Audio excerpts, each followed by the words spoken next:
Welcome to the Fit Bridge, a podcast connecting you to conversations that help bridge you to success within the health and fitness industry. Hi, friends, and welcome back. I'm your host, RC Hahn, and you know what time it is. It's time for another episode of the Fit Bridge podcast. Our guest today is bringing all of the enthusiasm, passion, charisma, and so much wisdom. During this conversation, you'll learn how to most effectively lead others and how to pull out their highest potential. You'll learn how to apply pressure, when to push, how to push in order to bring them to the level that you know they're capable of being at. You'll understand processes on how to weigh options, weigh risks when making difficult and important decisions, whether it be personally or in the professional setting. I love this guest's mentality around mistakes and how to make those mistakes your key piece to success. You're really going to enjoy that. Also, this guest is bringing top 5 book recommendations of all time. I'm 2 out of the 5 completed in, so I hope you join me on that journey of reading through all of those. Who am I talking about? All this information is coming to you from the man himself, Mr. Steve Stonehouse. He's the longtime vice president of fitness for the UFC gyms and most recently the vice president of programming for Body Fit Training, which is a new boutique strength-styled workout coming to the United States in 2022. So make sure you keep your eyes peeled for those studios and go get yourself a great workout. This conversation is fun, and I'm so grateful that you are here tuning in, and I hope you take something away from this conversation. Let's get started. Happy Friday, Steve. I'm so happy that you agreed to join us here. Absolutely. Yeah. How are you feeling today? You ready for this convo? I am unbelievable. I've been looking forward to this conversation. Thanks. Same. Feeling is definitely mutual. You've been a mentor and leader to some of whom I consider to be mentors and leaders in my life. So I definitely am ready to really pick your brain and bring out all of this wisdom here. I want to start by asking the question around, taking risks and making decisions, being that I know you have made a lot of very important decisions within your career that affect not only your own personal life, but also drastically affect the livelihood of businesses that you've worked with, as well as the employees that are within those businesses. So I'm curious to know, when making big life decisions, whether personal or in the professional setting, is there some type of process that you go through to weigh out these risks? Or do you just kind of like Top Gun movie quote it, don't think, just act? Like, help us out here. Yeah. So I didn't think this would come up till later, but one of my favorite kind of leadership guides is something that I refer to, or that you could just YouTube. It's just Bill Parcells' Quarterback Commandments.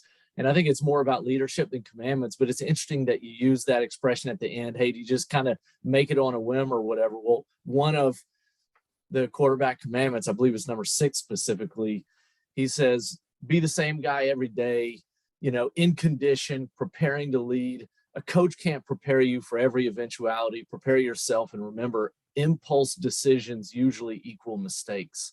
So that last part, impulse decisions usually equal mistakes, is what jumped in my mind when you said, hey, do you just kind of make it on a whim, or is it kind of Top Gun or whatever? I'll tell you, it is anything but an impulse decision, at least. I think just over time, you kind of what call them mentors, or just, people that are kind of a sounding board for you. Some people that's a spouse or brother or sister, or, whatever role these people play.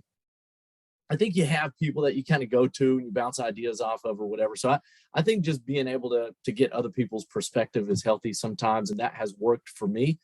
When it comes to things like moving, which I have done a number of times professionally, there's only been one of those moves that I made when I was single. The rest of all of those moves was when I was married, and some of those having kids too. So the stakes get a little higher when, you're a little bit more established.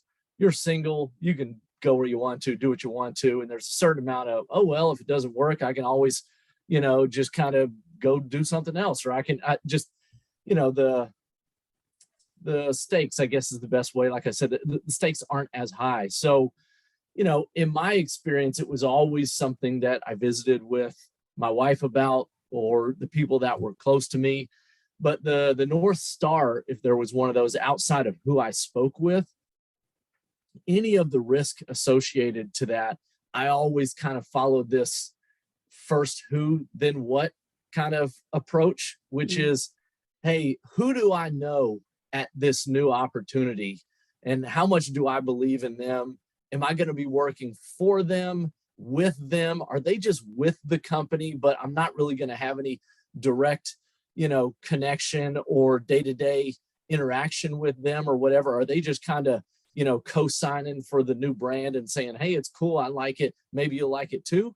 Or is this somebody I have worked for in the past, and this person is in a leadership role at that new opportunity or that brand or in that new area, to where there's a little bit more confidence in saying, yes, there's some unknown. It's a new area. I don't know where I'm going to live. But there's a lot of that kind of stuff that I don't have answers for right now, but I got so-and-so and I believe in them. And apparently they believe in me because they're trying to kind of create an opportunity for me, or we're visiting about me kind of joining their team. And that has always been probably the heavier, next to just kind of visiting about logistics with spouses and kids and things like that. It's always been about who, right? Who am I going to work with? Who am I going to work for? Because all the other things could change, right? I mean, not to, cite a book in the first 5 minutes of our conversation or I'm anything, here for it. Cite whatever you want, Steve. The old Jim Collins, Good to Great, there's a part in there where he's talking about, hey, get the right people on the bus, right people off the bus, right people in the right seats. You do all that before you start moving. Well, the logic there is, don't get people on the bus because of where we're going. We want to get people on the bus because of who else is on the bus. Because if we have enough of the right people on the bus, then we might change directions along the way. But as long as we're together and it's us, then we can kind of make this thing work. If I'm getting on the bus because of where I think the bus is going, and then halfway down the line, we decide to go somewhere else, then I'm not cool with that, because that's not why I joined. So it's always been, to land my plane here, it's always been about who, as it relates to the opportunity. Believe it or not, even if it were a progressional opportunity or a lateral opportunity or whatever it is, it's always been about who am I going to be working around? Because, as a number of people have already said in other fiber podcasts that you guys have done, this is just a people business. It's kind of cliche, but it is. It's about the people you're working for and with. And, if you're not vibing with the people that you're working with, it's going to be a really long day. So long story short, it's always been that has been my North Star to making some of those decisions. What I took from that was, there. I took as a recap, go with the good vibes. Go where the good vibes are, people. And I think that's so important. I mean, I've lived by that as well. You follow those whom you trust, or you already work well together with. But I'm also seeing that, what if in this scenario you jump off into a different industry or a completely different brand, or, looking to make a change where you don't know anyone inside? Would you say that that also is something to be conscious of when you're in that interview process, or they're walking you around to meet people at the office during a new potential opportunity, to kind of put yourself in a seat and say, do I just like being here? Like, does this feel right? Are these the type of people I want to befriend, that I want to spend my time with every single day? Like, that's the reality of it. I mean, kind of what Totally. you're saying to me, as far as how I'm translating it, is if you don't like the people that you're around, and that looks different to every single individual, who I Totally. like to surround myself with in a professional environment, can be very different than what you like to be around and what helps you win and thrive in your space. Just kind of gauge off of that almost, and helping make decisions. 100%. I think that's well said. I mean, look, cool campuses and nap rooms and Nap kitchens with rooms. snacks, Hold all, on. all Hold that on, kind of Steve. I stuff. got questions. I'm adding it to the list. Yes. Oh, God. Nap Look, I rooms. mean, all that stuff is cool, but you hit the nail on the head. The place can be as cool as you want it to be, but if you don't enjoy the people that you're working around, not only is it just going to be kind of a crummy day after day, but you're just probably not going to be the best version of yourself because of that energy. And which means the compounding effect there is, I'm not going to, like, these people aren't going to be sitting here a year from now going, man, she is amazing. They're going to be like, yeah, she's all right, because that's how I feel. I feel all right. But if I feel like, man, I love where I'm at, I love what I'm doing, I love who I'm doing it with, then I'm just going to be the best version of myself, which is usually going to be, the best case scenario for sure. I love that. Speaking of new choices, new things, tell us about the BFT brand and what people in the industry can expect from BFT moving forward, what it is, where it's going, all the things. Download us. Yeah, good stuff. And I love talking about it. The Cliff Notes. BFT stands for Body Fit Training. And if I were to describe it in 3 words, I would say it's group strength training, right? It's new to the US, but it's a pretty established brand internationally. There's about 150 locations in Australia, New Zealand, and Singapore. So it will be new to the US. I'm looking forward to being a part of that growth. But, there's the boutique space, as we all know, is just, crushed over the last, whatever it is, group of years. And there's a lot of variety out there, which is great. I've always kind of loved that. Everybody's going to find their own way to get in shape, but there's a lot of it out there centers around, just hit this and hit that, and how much can I sweat, and let me put a heart rate monitor on and gain as many points as I can every day until my body just says I can't go anymore. Like it's just this little bit of a rat race. So most of those environments include some component of strength training, but it's kind of like a byproduct, right? It's like, oh yeah, and you'll have some little dumbbells or some bands or something like that, and we'll get some strength training in, which works for them. I'm not talking negatively. I mean, again, everybody's going to make their business work, but group strength training is something that I haven't seen at a larger scale yet in the space. So I'm really, really looking forward. All of our programming is done in cycles. So there's a lot of thought put to kind of the progressional aspect of the programming and just, group strength training in general. So it's fun. I'm looking forward to it. We've got our first few locations already kind of going down and in pre-sale. And, before you know it, you'll start seeing them pop up everywhere. I love it. I can't wait to try out that new format. Having had been in the space for a long time as well, I agree with you that specifically focused around the strength in that group setting while incorporating those other things you mentioned really isn't tapped into. So I'm really looking forward to coming out and taking a class and seeing it Let's grow. go. Yeah, I'm going to push for one in my hometown here. We'll talk about that later. I need one convenient by me, Steve. Hey, I know a few people. I know a few people. All right, you know some people. Yeah, I'm sure you know a lot of people. I think if anyone can make it happen, it's my man Steve.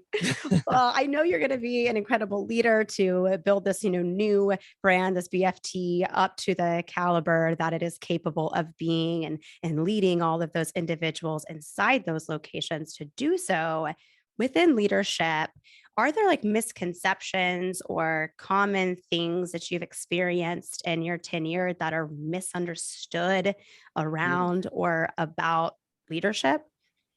Yeah, great question. And there is. I think, the first thing that pops in my mind is, I think people they confuse leadership and management sometimes, which they're both super important, right? It's not, sometimes there's even a level of understanding that people understand they're different, but then they associate them as, leaders are great and managers are bad. Managers are people that don't know how to lead. I don't believe that at all. I think managers are critical to business, and you need people. That's more of kind of the hard skills part of it. Leadership, a lot of times, at least leadership gets a lot of love for the soft skill portion of it and some of the things that it's a little bit harder to teach. But that's probably the biggest misconception I see is people people they think of it as a position, and it's really not, right? Leadership and management are two different things, and I've heard 100 different ways of dividing the two. The best way I like, or the way I find myself describing it a lot, is management is doing things right, leadership is doing the right things. So both of those are really important, right? You got to do things right, but every now and then you are put in a very difficult position, and you have to make a decision. And doing the right thing, I'll do my little air quotes there, doing the right thing is not always easy. It's not always popular. It doesn't always even prove itself to be the best decision immediately, right? Sometimes it's one of those things that it takes a while for that to kind of show itself and go, oh man, I really did kind of make the right decision there. Going all the way back to where you started with, like, hey, do I move? Do I take this opportunity or whatever? It's like, sometimes you don't really know that you made the right decision. But leadership and management, both critical, neither are easy, but they do get kind of confused and the lines get blurred there a lot. But yeah. Yeah, I like that depiction of that. Things right. Oh, it reminds me of one of those like posters you saw in elementary school of doing the right thing. That's all I'm imagining, is this little like kitten that's like integrity is doing the right thing. Hanging by a branch. Exactly. Yeah. Or it was the character quote. Character is who you are when others aren't watching type thing. I've taken that little kitten hanging and applied it to leadership for a lifetime. Thank you, kindergarten teacher, for putting that up. We commonly hear within leadership, I know I've myself have heard this concept of, leader led, right? You should have a leader led department or leader led brand. Do you feel like that's the best way to implement business and implement leadership? What are your thoughts around that? Agree, disagree? And if so, that you happen to disagree, do you have a different approach or strategy around how to implement quality leadership? Yeah, that's another great question. You're really good at this. You got some good questions. I'm sure you heard this. Give me your address so I can send you your. Yeah, thank you, Jack. You have 3 more you're supposed to get drop in the middle of the episode. No, I'm kidding. I think leader-led, big picture, it is, a good sentiment, and it sounds good. And in most cases, I don't necessarily think it's wrong. I think different industries, that might mean a little something different. If you're in a sales business, sometimes people will take that leader-led kind of directly, and they'll think, hey, if I'm not on the sales floor selling, then I'm not leading my team well. And sometimes that might be the case depending on what your staffing situation is like. I think part of just being a good leader is decision making and understanding kind of what the temperature is. And if it's last day of the month, if it's closeout and you got a big hill to climb, and you're starting to hear about all these deals falling through, and man, somebody's got to make some magic here. The ability to be able to jump out there and impact that number directly, by all means, I think is the right thing to do. And you can get a lot of street cred with your team and buy-in and all those kinds of things. So I think that there are times that leader-led, like the direct definition of, hey, leader-led, I'm out there with my team, all that kind of thing. It's the right thing to do. I think if you spend too much time out there, there's a little bit that can be dangerous too, right? I think, at some point, there needs to be some separation. And if you're kind of bailing everybody out every now and then, or if you're out in the field with doing my air quotes again, if you're out in the field, training sessions and making sales, with your team the entire time, then, who's up the ladder kind of talking about vision or deciding, doing the interviews and, fixing us from a staffing standpoint, or who's doing some of those other admin type things that are addressing the reason why you had to jump in and personally pick up a pen and start selling and all that stuff anyway, right? There was a reason why you engaged. Maybe you lost a couple of coaches, or maybe, your staffing situation is not what you want it to be, so you had to do that. Well, if you just live there, then nothing's ever going to kind of fix that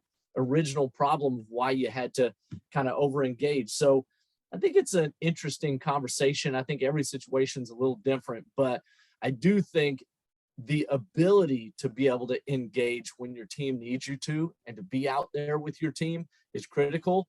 And that probably, winds its way back to the, you know, I don't want to say necessarily don't ask somebody to do something that you're not willing to do, because, sometimes you have to do that. But I think employees in general, not just in our business, coaches too, but employees in general are smart, right? They can sniff out a fraud when there is one. So if you're sitting in a leadership position, you've never done that job directly, right? And you're sitting here directing traffic and all that kind of stuff, telling people to do things that you haven't done. Occasionally that can cause problems too. So I think if you have the authenticity, you have the experience in, again, for our business, training clients or teaching classes, or you're good at sales and you have the ability to be able to kind of jump in, then that's going to come out when you're sitting with your team and visiting with them and training them. They're gonna kind of know, okay, this person's done it. They know what they're talking about. I can tell by the little nuance that they're directing me to do X, Y, and Z or whatever. It's not, this is legit here. So I guess, again, to kind of land my plane, I do think there are times that you being in the field with your team is important, and you could probably even say critical, right? Whether it's a production position or not, just your ability to be able to demonstrate the behavior that you're expecting from them is really important, aside from just kind of street cred. But I think it's a slippery slope, I guess, is where I'm trying to ride the line there. It is a slippery slope to, proving that you can do it and engaging when you need to, and them becoming dependent on you just being out there and carrying more of the load. And then at some point your business just isn't evolving because nobody's a visionary at that point, or nobody's handling any of the other stuff. It's just a, genius with 1,000 helpers to cite good to great again. No, I really appreciate that response. That makes a lot of sense. It's like you can't lead others if you're too busy doing the act almost. I want to ask a follow-up question from that, because I'm hearing you say these things around, if at that last day of the month, they're not at that performance, or if you're the one having to pick up the pen and implement. And I know you have the answer to this from all of your experience of having lots of chains and businesses hit targets and metrics and performance goals without doing all of the work on your own. How can you apply that pressure? Like, when do you know? Because there's those crucial conversations that need to be had as a leader. It's our job to lead others to their highest level of ability to succeed. But you can't lead people if you can't appropriately push and apply some pressure. How does one gracefully go about applying pressure, and how does one know when to apply that pressure? Yeah. That's a fantastic question, because there's so much nuance to the answer. But I think the first bullet point in that conversation is no surprises, right?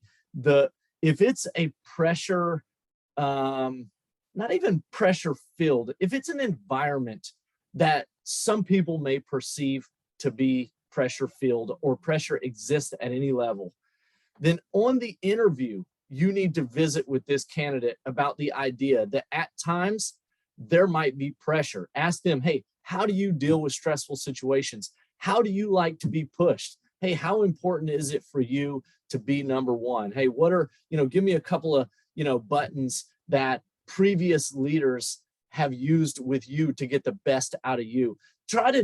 You can try and dig around a little bit to really get to know the person before you even get in the position where you're having to decide how much pressure, because you're going to recall that conversation and you may find somebody that they're just as strong as steel, and they gave you plenty of examples in the interview, and it's like, oh, I don't have to overthink this. I can go directly at them. And then you have people that are on the other end of the spectrum that can be just as productive. You just kind of got to go the other way. But I think again,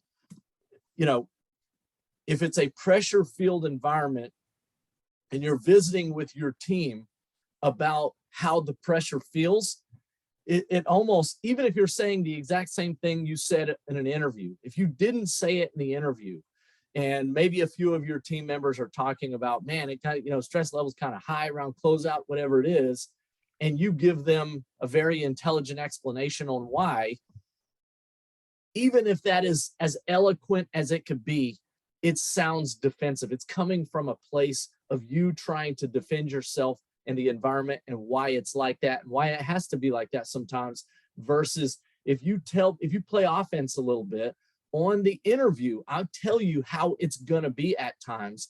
And then when it happens, it's almost like, this dude's a Jedi, right? This dude, he told me exactly what was going to happen. I'm prepared for this, and so long story short, I think you got to play offense a little bit. You got to start as early as the interview discussing how to get the most out of people, how hard to push, and all of that. Offline, you and I had a conversation, but I always kind of love sharing the story. I saw this interview with Nick Saban, and as we all know, the success he's had with his football teams and all that. Well, he was talking about the way he talks to recruits, right? Which is another, just kind of imagine you're in an interview or whatever, talking to a potential coach or trainer.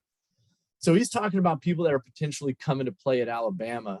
And he mentions, man, I was telling this candidate about, I had to get my windows replaced in my house in Florida, right? I had to get them kind of upgraded. And the guy's like, okay, well, what are you doing to them or whatever? He said, well, I had to put new storm windows in them because we're in South Florida, hurricanes come through or whatever. And he started explaining to them and comparing this window analogy to his football players. And he's like, they grade storm windows on how much pressure they can take before they crack, right? And he's like, I visit with my recruits the same way. And I want them to know, that this is a pressure-filled environment. And I want to know, just like a storm window, how much pressure can this particular candidate take before they crack, right? And I think that's kind of the root of the question that you're asking there is, how do you know? And I think the honest answer is, you're not always going to know. You can do things to kind of help yourself make a better guess. But one of my favorite things when it comes to pressure, one of my favorite little pieces that I've ever read was from a John Wooden book. John Wooden is, widely considered like one of the best basketball coaches of all time, right? So there's a piece in his book that he says, hey, what I've learned after doing this for a long time, if you don't push people hard enough, people are going to talk about you. If you push people too hard, people are going to talk about you. So either way, people are going to talk about you. So you might as well push people too hard.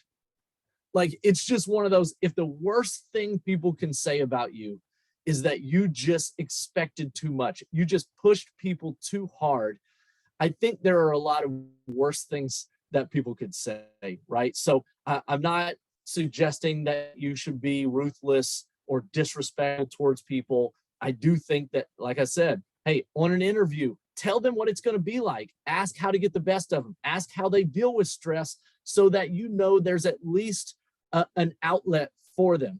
If they're not real sure, help them come up with ways to deal with stress, right? So I think you can manage your way through it. You're not just throwing it back on them and saying, hey, deal with it. But look, a production-based environment, however you spin it, inevitably there's going to be a little bit of pressure. I like the word pressure more than stress. In your conversation with Will, I like how he kind of, leveled the playing field when he started talking about real stressful situations and saying, listen, there's a lot of people out there doing things that really qualify as stress. We're in a gym, we're wearing workout clothes and trying to make some sales here and there, but we're trying to kind of impact lives and all that. So I think a healthy perspective is good too. But more times than not, as long as I was genuine with people and as long as I was just as urgent getting to them with the positive reinforcement and that you did great and the high fives, people are stronger than we give them credit for. Okay. And usually when somebody leaves or they're crying about pressure, they're not crying about the pressure. They're crying about somebody being disrespectful to them or an environment that somebody told them was going to be one way and all of a sudden it's a different way. It's a communication breakdown. It's not that somebody's not strong enough to take it. We just didn't communicate well enough on the front end on what this thing was going to be like at times. And I think if you do that, people are plenty strong to take whatever you got for them. Yeah, I fully agree with you in that concept of, applying that pressure, on myself when I was much younger, having sports coaches. I had one and I specifically asked, I was like, why do you always pick on me? Like, why are you always, coaching me and correcting me and like giving me feedback and none of my other teammates? And they were like, because you have the potential. Yeah. You take it, you're like, oh, it's like you said, it's more of an internal thing or the direction of it versus in retrospect, when you look back and you've had people, like you said, that did nothing, like, what are they going to do when you ask them like, oh, I'm sorry. I'm sorry for trying to make you the best absolute version of yourself that you maybe didn't even see in yourself. And I was trying to pull that out of you and apply pressure because I knew you could hit your bonus this month. Yeah. I knew that goal or that challenge or obstacle was not too hard for you. And I think that's what makes a strong leader is seeing the potential in others and being able to help them see that. And then I love what you said as well around if they don't know the answer on how they like to receive feedback or how they deal with pressure, helping them find that answer together by being able to ask those questions and work through helping an individual discover how they themselves work best so that you then in turn can lead them best. Right. Which also makes me think that you're kind of giving off this vibe of individualization and customizing. You speak on having those conversations in the interview, which I again fully agree is highly important to set an expectation genuinely of what this environment looks like. What am I going to expect from you? And also, if you're a new individual coming in that you maybe didn't have that opportunity to interview any of those employees or colleagues that you work with, to sit down and figure out that same individualized approach, like who's on your team, who are your players, right? And how do each of those players operate, work? What do they like? What do they not like? What's their pressure limit level? How important do you think individualizing, leadership is with your team? And do you have any other additional kind of strategies or implementations leaders can use to customize how they interact with their team? Yeah, good one. I think I think you're right. I think these two questions kind of tie together into one larger conversation. But, I think people need to be qualified for you to put pressure on them. And what I mean by that is a lot of times the stress and the feel of pressure gets higher when people aren't prepared for what you're asking them to do, or they're not qualified for that or whatever it is. So I do think, again, talking about it on the interview, and then even, hey, what's the onboarding of this person been like? Have I trained them? Are they even capable of doing? It's one thing to run around talk about we need $15,000 today to hit goal or whatever it is, and then you're pressing some poor kid that's been here 3 weeks, barely knows how to put two sentences together, and you're expecting this kid to just get out on the floor and find something. It's like, okay, no wonder that's how he feels pressured, because you're asking for something that he hasn't been trained to do yet. So that ties to the individualization of it, is saying, yeah, look, you're going to have 20, 30 coaches, even if you're at a small place that has 7 or 8 coaches. Some of those folks have been here a while. They're plenty trained, plenty experienced, should be capable of delivering whatever it is you're asking, regardless of how much pressure you're putting. You got a couple of other people that, we've already established, probably not going to make it. And they're planning their exit strategy. And then you got this kind of middle group of people that are at varying degrees of capability. And me thinking that one meeting with, 10 or 15 people all together and saying, here's what we need, guys, go get it, and expect Good luck. And just taking hey, we need 15 grand. I got 15 trainers in the room. Everybody delivers 1,000. Let's go get it. Like, that's just not fair, right? Not everybody's going to be able to deliver the same thing. And in my experience, some of the very best trainers and coaches that I've worked with, and best is a gray term, right? But these were what we might consider role player type people, right? But they were dependable. they're never going to be number one on the sales charts or whatever it is, but they probably weren't going to be at the bottom of those sales charts either, but they were as dependable as it gets. Members love them, clients love them. I can count on them doing what they say they're going to do and all that. So, the thought that everybody has to have the same contribution, I've just never really kind of agreed with that. So that individualization, I think it applies on a pressure and a stress level. I think it applies from just what's the workload? You got somebody that's full-time, somebody that's part-time. Obviously, those conversations need to be different.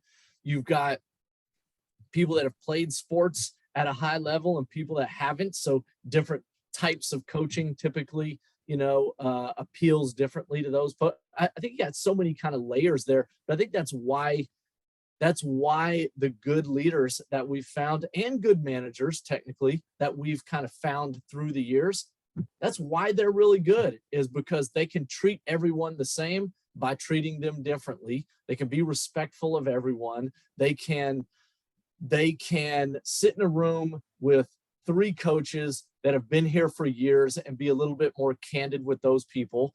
And at the same time, not shove somebody sideways that's still trying to figure out if this is right for them. And they've been here for 6 weeks and, they've been putting in a ton of hours, and their spouse is like, you work too much. Why are you doing this? The checks aren't what we wanted them to be. And I think so many of the situations are different, that the idea of not individualizing your conversations and your coaching and your pressure, I don't know. I don't even know if outdated is the right word, because even a long time ago, it probably wasn't the right thing to do. Yeah, it just doesn't. Blatantly doesn't make sense. It's like every single human being is different. So therefore, every single coaching, every single ability that they have, performance ability they have, like personality, they're all different. So it's like you have to treat them all differently. But here's the unique thing, though, that I think is kind of lies inside of that is, as trainers, most of us started that way, right? We can think of clients that we've had, and I can't count the clients that I've had that have said, thanks for not letting me say no. Or the clients that I was the hardest on were the ones that, got the best results. And I wasn't always super close with them. It was just a very, direct relationship. And I was the coach and they were the client. They were doing what they were supposed to be doing.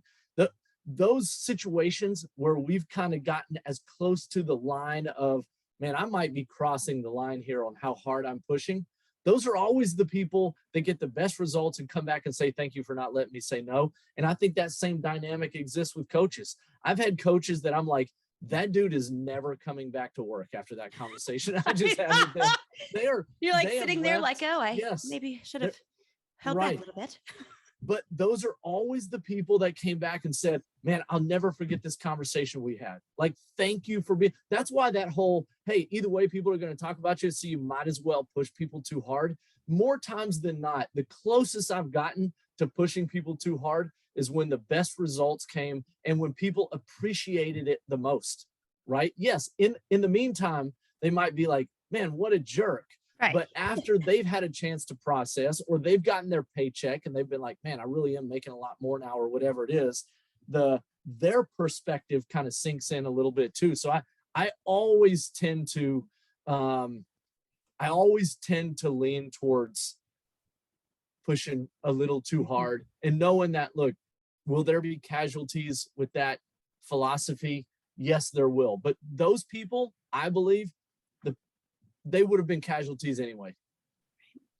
Yeah, and I don't want that to sound hardcore. But, no, I'm picking up what you're putting down. We're getting the message there for sure. And that, I think I've always, heard, if somebody doesn't push you or, tell you what you need to hear instead of what you want to hear, those aren't the people that care about you. Those aren't the people that you want around you, whether that's in your personal life or your professional life, those that you work with. It's like, I've always tried to keep that, front of mind. And I'm ornery, so I might be a little bit more feisty than you are, but I don't know if I want to openly say this or not, but, I'll test people. I'll see where they stand with me and ask a question or try and go in a direction to make sure that they are in alignment with what is best. If they will tell me that, hey, I don't agree with that. I don't think that that goes with where we're trying to, move, or Right. yeah, that seems a lot of your character. I don't think that that's, best for you. Cause I need to know, like, are you gonna apply pressure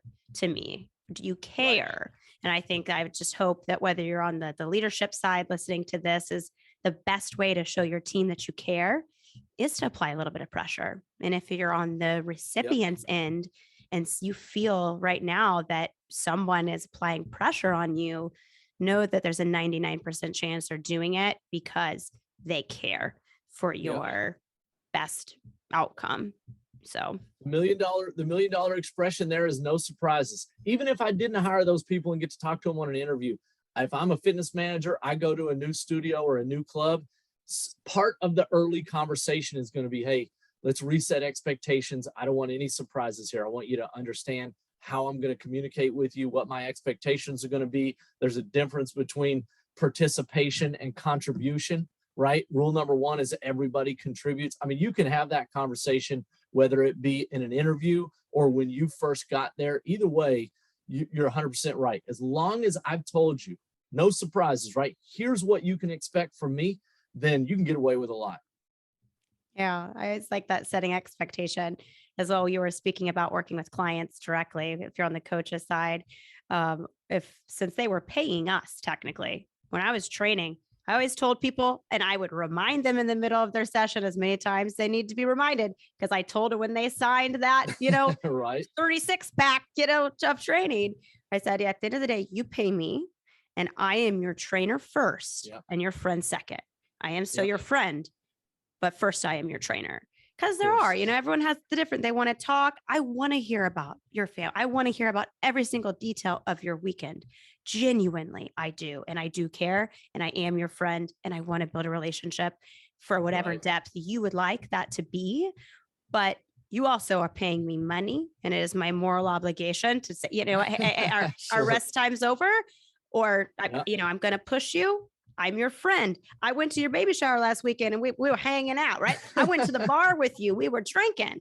But today, know that on Monday, when we drink together on Saturday, I'm going to ask you damn well about your nutrition and ask why you drank all those drinks. They're going to be looking at me like, but you bought me the drink. And I'm like, exactly. It was a test. And now I'm here to ask why your nutrition is all off all weekend. Like that's not fair. Funny. And I'm like, you pay me to get you your results. So this is our program this week. Love it. Love it. Oh, I want to take a little jump into another. We talked about, the I'll do my air quotes now, the leader-led concept. Yeah. We've also Yeah. heard leaders are readers. And I Yeah. feel like I actually have a shirt that says that. It's from the library. It says leaders are readers. From the library. I wear it proudly. I went to okay, I can ramble. I'm not going to go on to this fun charity event. I went in a library, but anyway, got this cool shirt and it says leaders are readers. Right. And I've read my fair share of leadership development books, business development, right? Just being passionate in that space and having had been told very early in my career, you got to read every single leadership book that's out there. I'm going to keep it real, Steve. I'm getting a little overwhelmed. I'm getting a little bombarded with my list of to read. Can you help narrow that down for us? What's your thought process around leaders or readers?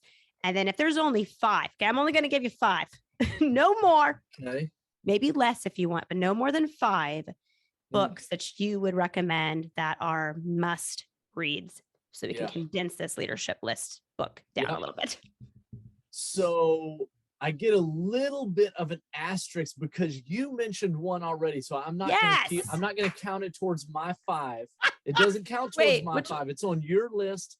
You mentioned Crucial Conversations. That is a good one. That's a good one. It would have been on my list for sure, but thank God you mentioned it, not me, which allows me to add another book on. I hope you're not going to ask this question in response, by the way, because I don't have an additional 4 that I was prepared for. Not at all. I could just point to my top 3 over my shoulder here if you're watching and not listening, but yeah, no, but if you're out there and you're making notes, Crucial Conversations, it's great. And it's not even, I wouldn't even call it a leadership book. I wouldn't call it a business book. You're talking about just human communication from one person to another. Like it just, that is easily top five, 100%, right? And it's interesting that four of my top five are actually more in that category than probably found in a leadership category of Barnes and Noble or whatever, but I'll get into them. So some of them are a little bit more classic, but nonetheless, they still hold up. And that is a book that I am not being dramatic when I say this. This book changed my life. 21 years old. We all have would that not one be the book. same guy. 7 Habits, Highly Effective People. I mean, it's just a classic book. It's been out forever. Most people have probably read it or at least heard about it, but I've reread that book several times, and it's just, the stuff doesn't get old. It's not outdated. It still holds up. So 7 Habits is the first book I ever talk to people about in terms of just kind of getting to know you and mastering kind of the self part of things, and then mastering kind of the interdependent side of things and working with other people. But 7 Habits changed my life for sure, and that's for another podcast. Noted. Yeah. So the second one in that same category, the 5 Love Languages. I mean, 100%. It sounds hokey. People are going to hear this and they're going to be like, whatever, I'm not in marriage counseling. Look, trust me, I'm telling you right now, you're doing yourself a favor if you read the 5 Love Languages. It's a small book. It won't take long. I've done kind of presentations and workshops on this book and some of the content in there, but getting to know the people that you spend the most time around, getting to know how they perceive love, which again, that's a big word. I'm not talking about giving people hugs and kisses. I'm talking about just showing love to people, knowing how they express love and receive love is just, you can't even put a dollar amount on it. So the 5 Love Languages just couldn't be more impactful, I believe. There's a book called The First 90 Days by Michael Watkins. It is very transition. It's around kind of transitions. It has a business element to it, but I think you could find yourself in personal situations too, whether it be a move or a relationship or whatever. And I think that there are components of that book that talk about, transition acceleration, right? If I could get to wherever this is going, the acclimated to a new city or getting to know a new boss or a new team, whatever it is, if I could speed this process up, it would be very valuable for me to do that. So that book has been, that and 7 Habits have probably been the most referred book from me to other people. Anytime I would have a trainer that got promoted to a fitness manager, or a fitness manager that got promoted to a multi-unit, or anytime a leader was in a new position, I always recommended that they pick up The First 90 Days. It's a classic. And last two, a book by Heidi Grant called Reinforcements. This has probably been one of the most interesting books that I've read in a long time. And the Heidi Grant probably wouldn't want me explaining it this way, but the Cliff Notes version of it is, there's just so much science out there around people liking you more if you ask them for help. And that seems to be counterintuitive, right? Sometimes we think we're burdening people by asking for help, but the studies show people actually like me more if they get to help me, not if I helped them.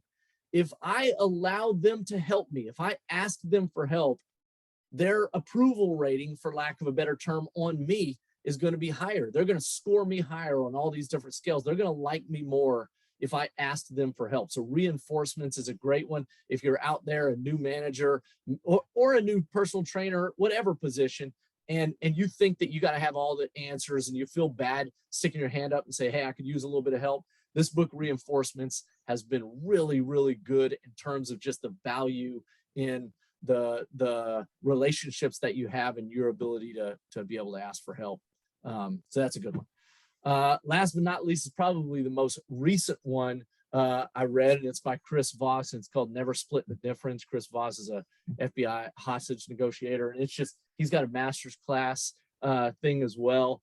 And again, just in the world of being a better communicator, which is really what we're doing, right? Whether we're training clients or leading people or interviewing people or dealing with somebody that's upset at the front desk. If I can communicate better, I'm going to be a better human, right? It's kind of like we were talking earlier, right? Group strength training, right? Just stronger people.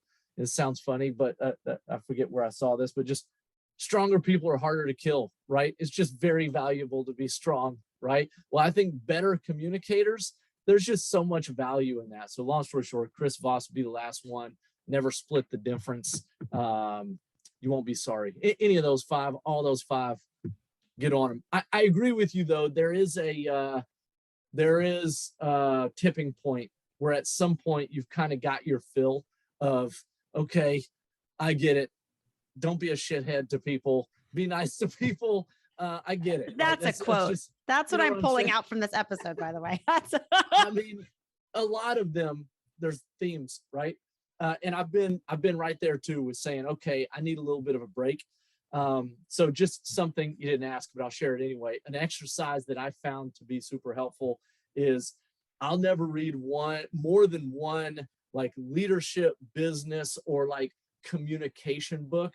I'll never read more than two in a row, right? I'll read one and then I will go to something like, I recently read a great book called I'm No Hero by a guy named Charlie Plum. He was a POW in Vietnam, and long story there, but it's a fantastic book. So I'm going to transition. I don't have to give it a break and not read, because my brain, I want to train my brain just like I'm training muscles. And I'm not going to finish one 8-week cycle of BFT and then take a week off or a month off because I'm tired. I'm just going to change to something else, right? I'm going to change up my training. Well, same thing. I'm going to change up the type of books that I'm reading just to give my mind a little bit of a rest. And then I can come back to whatever is next on my list or whatever. So that's kind of helped me in terms of the cumulative fatigue of, how to treat people right and not be a jerk. I love that. I'm a big fan. Big fan, yeah. Steve. Big fan. That was an epic list. A little personally disappointed or excited. I'm excited because I've only actually read 2 on your list. So I pushed up. Those 3 are now my top 3. Which 2 through everything else on the list. Pardon? Which 2 have you read? The first 2 you mentioned, the love languages and the 7 habits. One of the other ones made me think of, I don't know if you've read Attached when you were speaking of the love languages. It's not as applicable in a like multidimensional setting like the love languages are, which I have used, like you mentioned, every day in any role. I don't know if any of my team knew I was doing it, but when I was, getting to know them, I asked very strategic questions that would allow me to know exactly how they like to be celebrated, reward. Like some of y'all got high fives and other of y'all's got shout out emails. That was not an accident because some of y'all needed physical touch. You needed that high five, that pat on the back physically. Others needed the, email blast. You did a great job, Jeb, right? But Attached was being unique, more specifically within relational styles and how you interact with people. Made me think of, you were about communication. I'm sure you've read All Communicate, but Few Connect. That's a big fan of that. What other ones are coming to mind? You Are a Badass. I'm a big fan of that, pretty much just because the title has the word badass in it. So I was like, saw that. I was like, I'm reading that. Yeah, I am a badass. Let me read that book. Yeah. and the little button that you push that it says you are a badass. You got to have one of those too. So right next to it, you just hit that button whenever you need it. Oh yeah. Can we add in a sound effect there? Please. No, I'm kidding. Right. That's awesome. And then I know you mentioned that one book that just like kind of changes your life. For me, it was The Slight Edge. I read it at, I was only 18, maybe and it's, that just compounding interest effect. It's really, now that I've read more, books since then, that's nothing spectacular, honestly. It's like, but that was the first time I was exposed to that slight edge principle.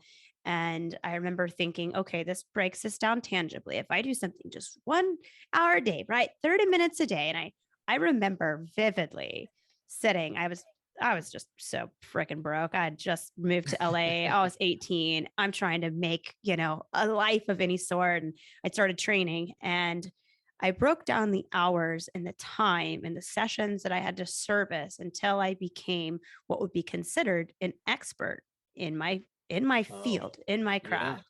And I was able to pinpoint if I did X, Y, and Z for just a small 30 minutes a day, if I did this, right? And I worked backwards. If I ever want to be respected and be able to say, I am a definition expert, it would Right. take me this time. And it was actually a moment, I'll be sappy. I physically cried and I hit a mark, and I realized, I looked up and I said, wow, I am now an expert. Like, I remember that day. These numbers, I was like, and then Yeah. these things start happening, and all the things that you could never fathom. At Yep. 18, you're just like, how am I going to be X, Y, and Z? How am I going to achieve this target, this goal, this financial situation? And then you're just like, all I have to do is one foot in front of the other, one brick by brick to build the wall, one 30-minute here in each certification. One, like, the Yeah. next thing you know, time goes by either way. That's always my concept. Like, Absolutely. time's going to pass. In 10 years, you're either going to be at A or you're going to be at B. But no matter what, if you're fortunate enough, you're going to live another 10 years. So it's like, what do you want to Yep. do with that? What do you want to do? So that's a fun one. I That's a like quick it. one. There you go. I like it. I'll check it out. Oh, all right. Well, there's your book list, everybody. Enjoy. Let us know your Absolutely. favorites. Let us know if you've read some of those, your opinions and thoughts on them. I'm excited to sit down and read some of them as well. I want to transition into the final two questions of the episode here. And this is Okay. what we ask every single guest. So looking forward to hearing your responses. We'll start with our Fiber Foundations moment, which is where you've pre-selected 3 words that you feel like are markers, pillars, links to Yeah. success. So the 3 words you're bringing to the table today are mistakes, Yes. questions, and enthusiasm. Yeah. Turning it over to you, my man. Talk us through these 3 Yeah. I words. mean, yeah, thank you.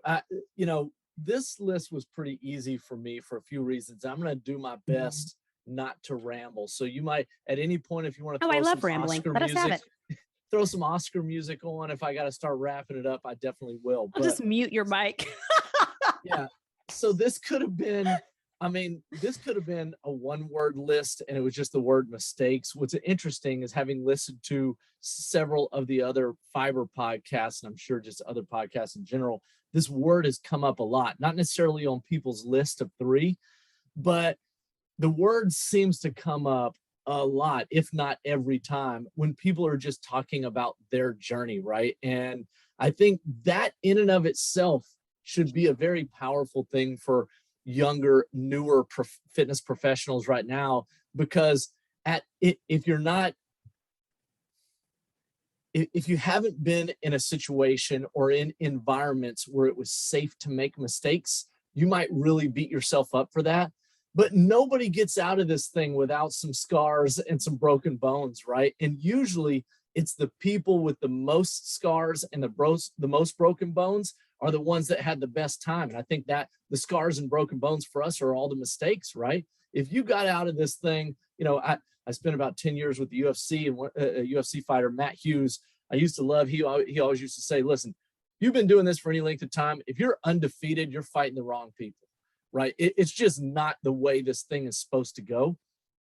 And I got to say, I have been, if you're making a list of the luckiest people you've ever met, I am without question by far and away the number 1 on that list, because I've been so fortunate to be around people that I've been in environments where it was safe to make mistakes. And as a real side note, real quick, she probably doesn't even know who I am because it's been so long. And she probably doesn't listen to this podcast, no offense, but I'm going to throw out. Not yet. I'm about to tag whoever this person Here's is. the deal. Here's the deal. I don't even know her first name. My daughter's 3rd grade teacher, my daughter's in 8th grade now. Her 3rd grade teacher at Peterson Elementary School in Huntington Beach, California. If anybody's listening to this, you know this person, tell her she got a shout out. Mrs. Kalen. She was our 3rd grade teacher at Peterson High School, or Peterson Elementary. I remember being at my daughter's classroom for like a meet the teacher night or something like that. And I never will forget, on her board, she had this big starburst written on the board. And in the middle of the board, it said, "Yay, mistakes." And Mm. I have used that so many times. I've completely Mm. plagiarized her "Yay, mistakes," but I always give her a shout out, even though people don't know who she is. But for people, even at that age, to feel like it's safe to make mistakes, you're not going to get beat up. Look, don't make the same mistakes over and over and over, but mistakes is how you learn, right? Nobody learns from winning. You learn from getting your butt kicked or making mistakes or bad decisions or whatever it is. That's why sports are so valuable too, especially contact sports, things like jujitsu, football, whatever it is. You make a mistake, you're immediately going to pay for it physically, right? You want to talk about neuroassociative programming? That's going to train you very quickly. I better get this ball out of my hand. I better not do this, whatever it is, or I'm going to get crushed.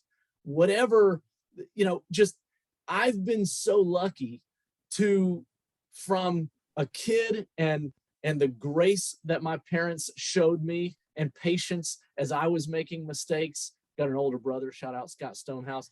He didn't test my parents the way that I did. Right. I don't know that they got a lot of patience training from him, but they certainly did with me. But from an early age, I remember it being safe to make mistakes.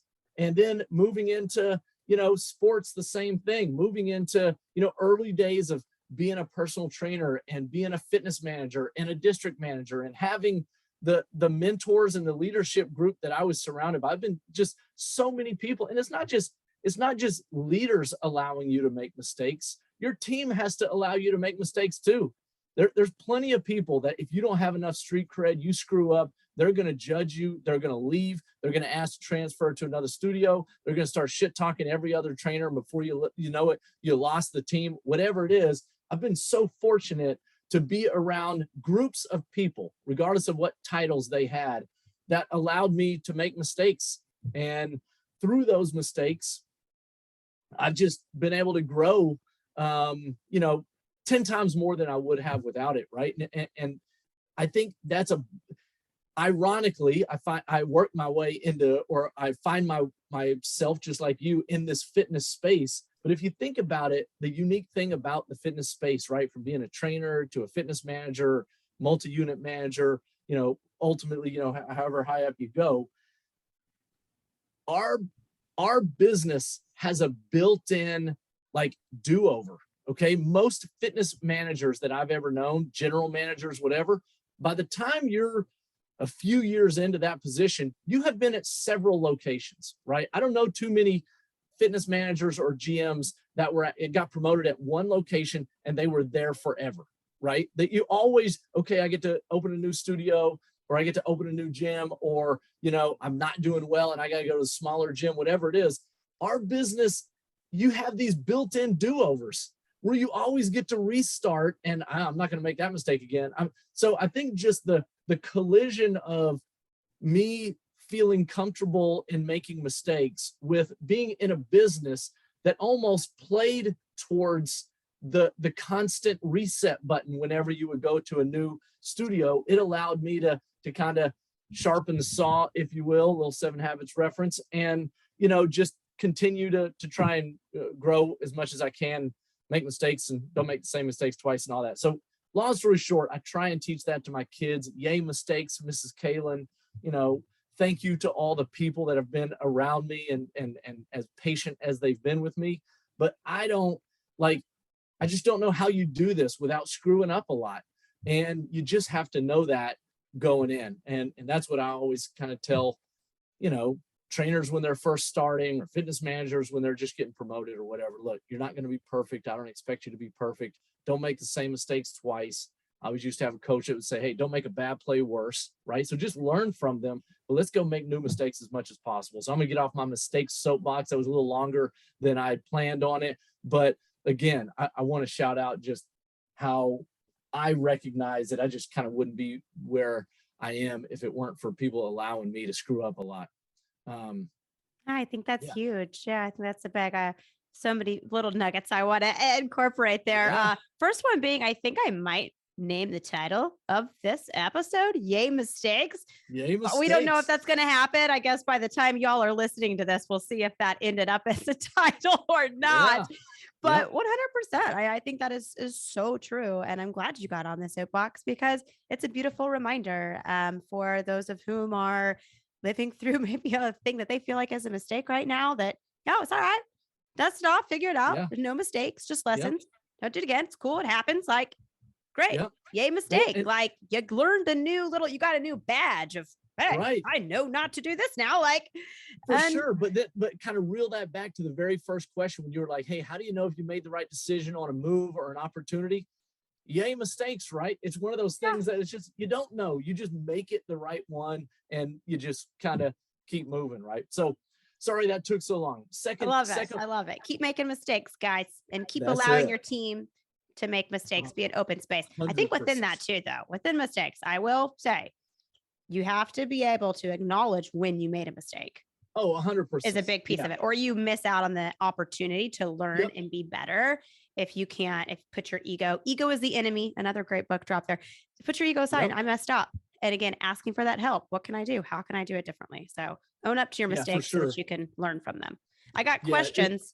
Why did you say questions? Why did you answer questions? I mean, last thing on that, and I agree, and I'm glad you said that, right? You got to be able to acknowledge the mistakes, right? If you're a victim and you just want to blame everybody else, then mistakes is you just pointing out everybody else's mistakes, right? I'm talking about mistakes that you made. So the word questions was the second one on my kind of three. And I've just always been a very interested and inquisitive person, right? I tend to, anybody that's been around me will, I'm hearing the eyes roll as I'm talking, the eyes of the everyone I've worked with roll here, but I'm known for kind of throwing out movie quotes, right? I like movies. I always seem to find a particular situation that we're in and a movie scene to kind of apply. So there's a scene in the movie City of Angels with Nicolas Cage, Meg Ryan. I'm not even talking about the movie being good or not good, but there's a scene where he's sitting with Meg Ryan. She's like slicing up this pear and she's eating a pear. And he says, what does that taste like? And she says, you don't know what a pear tastes like? And he says, I don't know what a pear tastes like to you. And I don't know why, but that scene always kind of stuck out at me because even if we've been through the same thing, we all experienced it different and our takeaways were different. So any coach training we ever do, I'm asking for takeaways at the end of the day. Any call we ever do, hey, give me some takeaways. I'm curious if the 3 bullet points I wanted to land on this presentation, are they walking away with those 3 things or is it something completely different? I'm like, man, I got to be better at landing my plane or being concise or whatever it is. But we mentioned earlier about me just enjoying the interview part of the leadership role and getting to interview people for trainer positions or FM positions or whatever it is. I've just always been interested in knowing what that particular experience was like for you, or, having fun interview questions, right? Hey, how would you describe the color blue to a blind person? Or, just stuff that there's no right or wrong answer to. I like understanding how people kind of process information. I'll also tell you, I smuggled this one in because you only gave me 5 books. There's a book that just has the word if. If you look at this, it just has the word I'll give you 6 options. Add if to the list. Look how thick it is. That's a big list. Nothing. It is hundreds of pages of just questions. I love it. When my wife and I first started dating, we would take this very book to dinner and we would just ask each other questions and kind of get to know each other that way versus, I mean, I don't want to say who cares where you're from and where you went to school, because that's important too. But I want to know, like, hey, if you could go back in time and meet somebody, who would you like to meet? Or like, just, I want to start to understand how you process information. How creative are you? And if you answer, I don't know, to a question that there's no right or wrong answer to, that means you're just refusing to play the game, which I would beat my head on the table if that happened. Those people are not my type of people. I'm like, play the game. Like, what? What do you mean? What animal would you be? Just pick a frickin' animal. So anyway, so questions, I'll kind of land my plane with that one. I've always enjoyed visiting with people, asking questions, getting to know people that way, regardless of whether it was on an interview or a date or whatever it is. It's just, I think that's another just quality of communication is, hey, are you genuinely interested in getting to know someone else and what they're all about, what makes them tick, how they process pressure, whatever it is. And if you are, you're usually going to get to a pretty good place. If you're faking it, if I ask you a question and I'm on my phone while you're answering, it's like, dude, you know, Yeah, engage, here's a be list of present. 5 books you need to go read. Yeah. Right. Oh, I'm so excited to do that. To read that one, or I guess you don't probably like read through it. I guess that's probably the wrong description. But so I always got made fun of for years. I'm a Pinterest fan, so I'm always on there finding little things. And I've had a conversation jar at my place. Oh, nice. And I have a list of questions in my notepad saved on my phone when I'm out, and like people could pick from it, right? So I'm going to now instead just kind of use that book and screenshot a page or add them in. I would write them on Jenga blocks as well. So when you had a party, it was like a dare or a question, and then everyone around would have to ask. I'm like really excited about that if book. I like it. I like it. And I also love that you selected that because hey, I couldn't pinpoint. I'm awful about names and references of whom said what, but there was a study that I had read through maybe a handful of years ago, and it was around the research on the benefits and importance of, I think it was called just like act like a child, or the benefits of remaining childlike or never growing up or something. And anyways, a couple of them that really resonated was the play concept, right? That we're naturally meant to play, to be creative, to explore, that's a trait you should never lose. The being able to fathom big dreams, right? And hopes and things like that, that the childlike mentality has. And the one that is relevant here is that questions, right? That at some point in our life, we hit a certain age for whatever reason, we stop asking questions. And, you know, the numbers between the average amount of questions that a child asks versus an adult, that you should keep that curious mindset, like keep asking why, but why, but what, but why, but like, stay curious, keep asking all of the questions. Probably love the reason I'm still single. Apologies for all the people I go on dates with. Like, no, let's see, like they're literally annoyed. Like you and I, we're like-minded individuals. We sit down over a beer, we got conversation flowing. But for those of whom aren't in that same kind of realm of curiosity, or like you keep asking questions, the amount of times that I've been told, like, are you interviewing me? Or like, why do you have so many questions? Like I could be a millionaire if I had $1 for that. I'm like, I'm sorry that I'm the only one spearheading this conversation right now.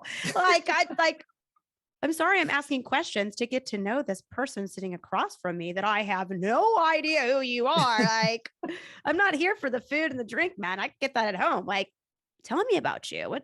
Agreed. You know? Agreed. So, all right, I'm going to get off my soapbox now on the questions. No, this is a fiber therapy session. Let it out. Tune in for more relationship advice from Steve at RC. That's funny. That's funny. Oh, right, last one is enthusiasm, which I don't think either one of us have. But go ahead and tell us why you selected enthusiasm. Yeah, I think it's Ralph Waldo Emerson's quote, like nothing great was ever accomplished without enthusiasm. So like, it doesn't cost anything, right? If you're interested in people, you enjoy communicating, we're in gyms, even if you're in a different line of work, if you just have a good time with what you're doing, I promise it's going to pay off. You're going to be happier. Stress levels are going to be lower. You're going to have a lot more friends because you're fun to be around. You know, it's just kind of one of those things that I think is a ticket to the game, right? You don't see it that much. That's probably why it's kind of noteworthy. But I don't know if you or any of our listeners have checked out. So have you watched Ted Lasso?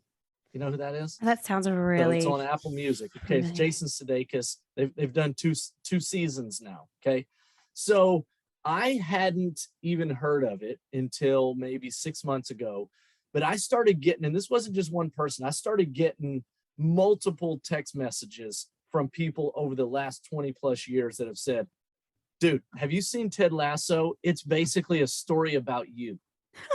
And I'm like, about You're like, I don't me? know how to take that. Let me tune in real Yeah, quick. exactly.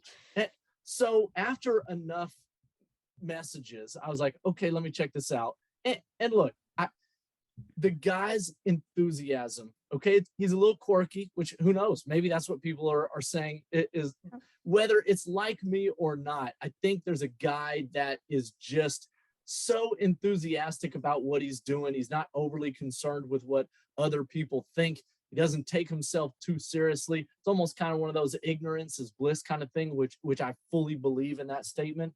It's one of those things that, so when I think about enthusiasm, I just immediately think of Ted Lasso because it's the most recent representation of, yes, yes, right there. That's a perfect example. And whether they meant it as a compliment or not, if there's anything about me that is represented in these 2 seasons, or this guy Ted Lasso that this show is about, I am incredibly flattered because it's a great show about a great coach. And again, if I'm anything like that, I would love that. Talk about 7 habits and begin with the end in mind. Somebody would have said, hey, this is how people are going to see you. If even one person saw me that way, talk about just the biggest compliment in the world. So enthusiasm, enjoy what you're doing. You're going to be more fun to be around. And here's the last thing to that. A lot of times we think about being fun to be around, or how people feel about us in a room or whatever. I always try and think about, look, how do people feel about themselves when I'm around? Right? If you can impact the way people feel about themselves when you're around, that is, I don't even know what the word is to describe that. I don't know if it's leadership or impact or significance or success or whatever else it is. But a lot of people might think about, hey, man, what's everybody thinking about me? Or they're going to remember, hey, once I walk out, I'm curious as to what they remember about me or how they felt about me.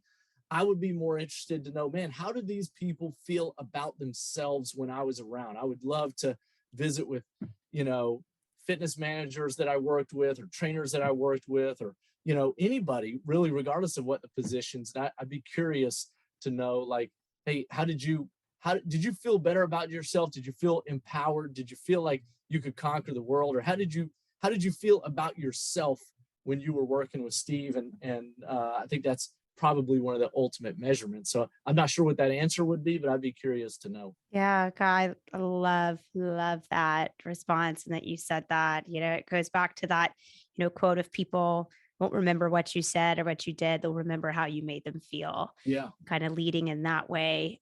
We had a philosophy in our home. You leave people and things better than how you found them. That's the one thing you have 100%. control over. You always just try and leave people better than how you found them. If you went over to a friend's house for a sleepover, you leave that room, you leave that house better than how you found it. Like that was the level, I guess, like the quote of respect, Yeah. in our upbringing.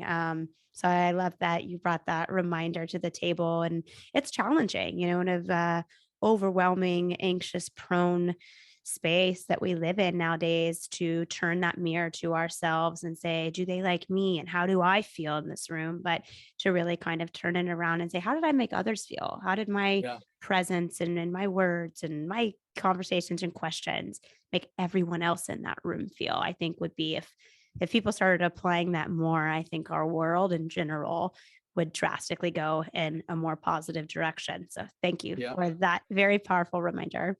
Yeah, thank you. I'll tell you, the person that I think of when I think about that makes it kind of so vivid to me. I'm fortunate to have a good model there. Her name was Maria Stonehouse. This isn't a token shout out to my wife, but my wife is like in the construction business, right? And you can imagine that that's just a difficult business. But if we're being just real candid, it's even more difficult for a female in Oh, that absolutely. business. Yeah. If we're just, and she is so good at her job. She's so skilled. Her instincts are so good when it comes to design and all of that. But that is a business where it would be very easy for her to try and like over establish dominance, or, hey, I earned my way here just like you did, or try to flex on people when she didn't need to. But she's smart enough where she understands that man, that's not going to get you what you want. So that, I had mentioned the word grace earlier, and she's someone I think of when I think of that word, is just her ability to be able to kind of let other people be who they're trying to be, even if it means having to be more patient, or that she has to take a back seat or something like that. I've just always appreciated someone that's so good at what they do, not having to flex and do that. And the grace that she kind of demonstrates in a very male dominant business, where a lot of females in that business would feel like, now I've got to overexert just to posture a little bit so everybody thinks I earned my way here. She never feels the need to do that. And I just think it's so rare. But I've been fortunate to kind of have that role model that I can look at and say, man, anytime she's around, I feel better about myself. My kids feel better about themselves. I see it when she's at work, on calls and all that. People feel better about themselves when she's around because of how she makes other people feel. And that's, it's obviously one of the things that, drew me to her, and that I love most about her. But I'm spoiled again, back on that lucky list. I get that role model daily, right? So a little shout out to Maria Stonehouse, now how amazing she is at just kind of doing something that she makes something that is very difficult. She makes it look real easy. Well, you're a good man, Steve, for shouting out the wife. Smart move. No. It's legit. It's legit. Yeah, it's in legit. all reality, though, I mean, people like that are incredible blessings, in this world. Those types of individuals, like you had mentioned, you referenced it in a way that they can show up as themselves, that they give off this aura and this light that allows people standing in front of them and interacting with them to know that this is a safe place and you can show up exactly how you are and what you are, and leaves them feeling good. So I want to, can like me and your wife be best friends? Can you like give her my number? Cause I really want to hang out with her now. Like she seems like my type of friend. Yeah. Love it. All right. Well, I got the final question for you here. What do you wish you would have known? You go back, you sit in front of, yourself. Oh, yeah. What are you telling yourself that you didn't know then that you know now? And us with a bang, Steve. Yeah, this one's easy for me, and a lot of young trainers get wrapped around this. So I set the record for the worst salesperson as a coach when I first started, right? I was terrible about it. So you're the best at being the worst. I was the best at being the worst. I was terrible. And that's why I enjoy teaching sales so much now. But so many people told me, look, you're just going to have to get good at sales or you're not going to make it. You're not going to make it.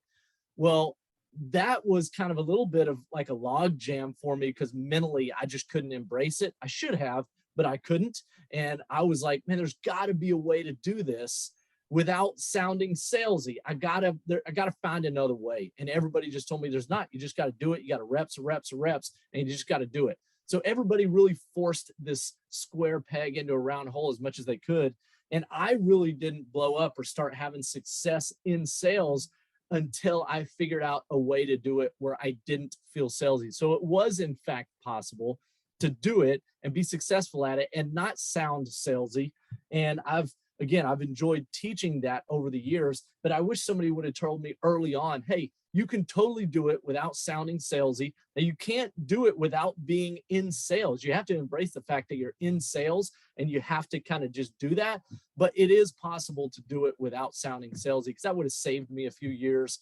But yeah, that's a big shock to a lot of new trainers. It's, oh, I didn't expect there to be so much sales. But if you can teach it in a way where they feel good and safe about presenting it, and it's just us talking about how we're going to get there, they wouldn't resist it so much. And the casualties wouldn't be so many, right? I think more people would stick to it and have success doing it if we could teach them another way. Mm-hmm. So many different sales strategies and ways to, go about that versus the only overcoming objection scripts that you're handed on day one, like all those other different ways to lead someone and coach someone into making that sales decision.